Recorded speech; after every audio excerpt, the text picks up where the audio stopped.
আজ শুক্রবার প্রয়াত বাংলার মুখ্যমন্ত্রী বুদ্ধদেব ভট্টাচার্যের অন্তিম যাত্রা।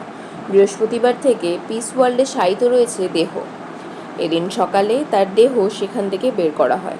সেখান থেকেই শুরু হবে অন্তিম যাত্রা। তাতে অংশ নেবেন জেলার বিভিন্ন অংশ থেকে আসা নেতাকর্মীরা। প্রথমেই প্রয়াত বাংলার প্রাক্তন মুখ্যমন্ত্রীর দেহ নিয়ে যাওয়া হবে রাজ্য বিধানসভায়। সকাল 11টা থেকে 11:30 পর্যন্ত দেহ রাখা হবে সেখানেই বর্তমান শাসক ও বিরোধী দলের বিধায়ক ও অন্যান্য কমরেডরা বুদ্ধদেব ভট্টাচার্যকে শেষ শ্রদ্ধা জানাতে পারবেন। সেখানে রাজ্যের তরফে গান স্যালুট দেওয়া হতে পারে বলে শোনা যাচ্ছে। বৃহস্পতিবার মুখ্যমন্ত্রী মমতা বন্দ্যোপাধ্যায় জানান, পূর্ণ রাষ্ট্রীয় মর্যাদায় বিদায় জানানো হবে রাজ্যের প্রাক্তন মুখ্যমন্ত্রীকে। দেয়া হবে গান স্যালুটও। যদিও কোনোভাবেই আড়ম্বর পছন্দ করতেন না বুদ্ধবাবু, সাধারণ থাকতেই পছন্দ করতেন, ফলে গান স্যালুট দেওয়া নিয়ে সংশয় রয়েছে। গতকাল সকাল 8:20 নাগাদ প্রয়াত হন বাম জামানার দ্বিতীয় এবং শেষ তথা বাংলার প্রাক্তন মুখ্যমন্ত্রী বুদ্ধদেব ভট্টাচার্য। দীর্ঘদিন ধরে তিনি অসুস্থ ছিলেন। গতকাল তাকে তার বাড়িতে শেষ শ্রদ্ধা জানান পশ্চিমবঙ্গের বর্তমান মুখ্যমন্ত্রী মমতা ব্যানার্জি এবং বর্তমান রাজ্যপাল সিভি আনন্দ বোস।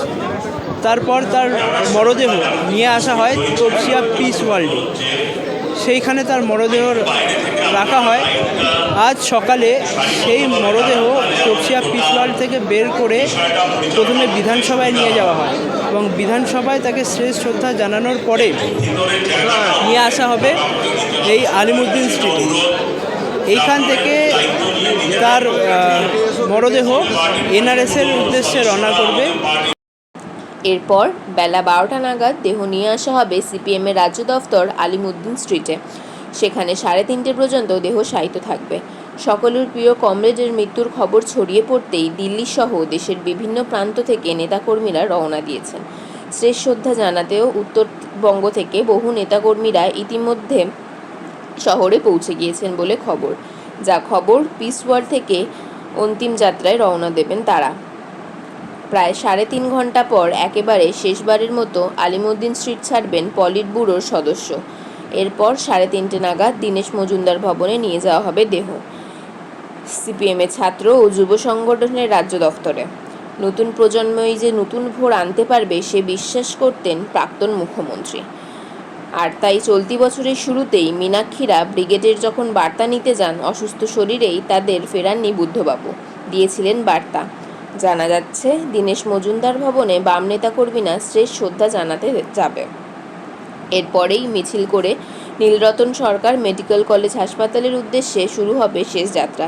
সেখানেই দেহদান করা হবে প্রাক্তন মুখ্যমন্ত্রী জ্যোতি বসু এই পথে হেঁটেই দেহদান করেছিলেন তিনি।